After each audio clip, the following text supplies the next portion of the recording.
In this video, we're going to look at how to analyze data which come as categorical values. In other words, yes, no. We're counting up how many subjects end up in one group or another.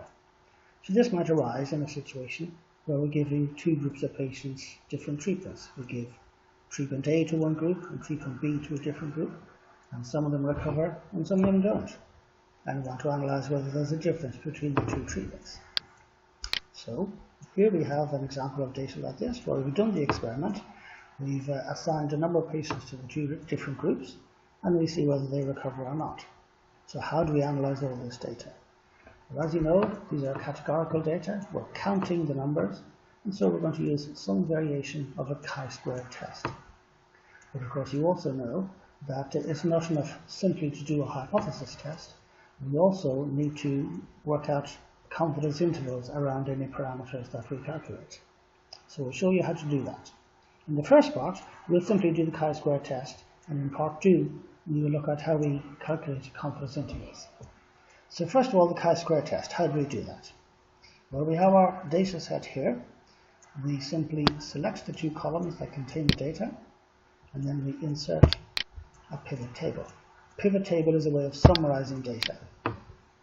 So our data is in the two columns A and B, and I'm going to create this in a new worksheet. So here's our pivot table, and here are the values that go into it. So we have the treatment. Well, the treatments, treatment A and treatment B, that's going to be our column heading. So we drag that into the column labels.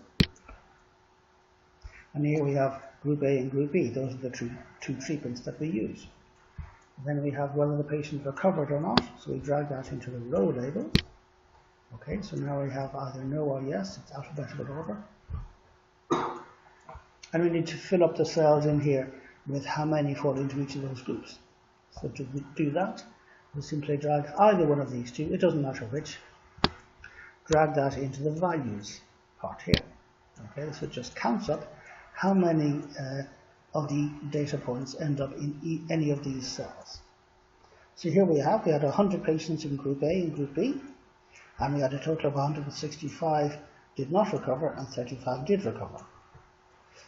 Now, just looking at the data with the naked eye, we can see that there's rather more yes in group A than in group B. The question is that significant or not? Could this have arisen by chance, or is there something systematic here? So we test the hypothesis by doing a chi-square test. To do that, we need first of all to construct a table of expected values. Okay, so we'll do that first. So expected values are going to end up here. Now, because the observed values occur in a 2 by 2 grid, we're going to make a 2 by 2 grid for the expected values as well. Okay, so we'll trace out a 2 by 2 grid, and we put in the formula. The formula we're going to use is a matrix multiplication. So it simply equals n naught, that's matrix multiply. And we multiply the vector of the totals on the row totals. Okay, so that's the vector. And we multiply it by the vector of the column totals here. Okay, you must do that in that order. So the row totals first and the column totals second. We close the bracket, and then I divide that by the total sum. Is this. Okay, and that's the formula. Now this is what Excel terms an array formula. Because it's an array formula, it's going into a 2 by 2 grid. I have to create it by pressing Control-Shift-Enter. So Control-Shift-Enter, and there it is. That's our expected table. Okay. Now we notice immediately we have evenly balanced treatment groups. Okay, so we have evenly balanced expected values as well. We're still left with the question, is this what we would expect by chance? Or is there something systematically different between the two groups? So we do the chi-square test, and that's really easy. So the chi-squared p-value equals, and the formula we need for that is equals chi-squared, here it is, chi-squared test. So we put in the actual range of the numbers we actually got, right there, and then the expected range is this collection here. Close the brackets, and there's our p-value.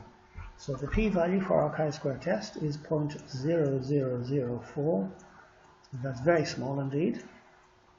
Now that tells us that we have very, very strong evidence against the null hypothesis. That's what the p-value means. The p-value tells us the evidence either for or against the null hypothesis. So on the basis of this, we're going to reject the null hypothesis, and we'll say that Group A and Group B are certainly different in terms of their recovery rate. And in part 2 of this video, we look at how we use confidence intervals to measure how large that difference is.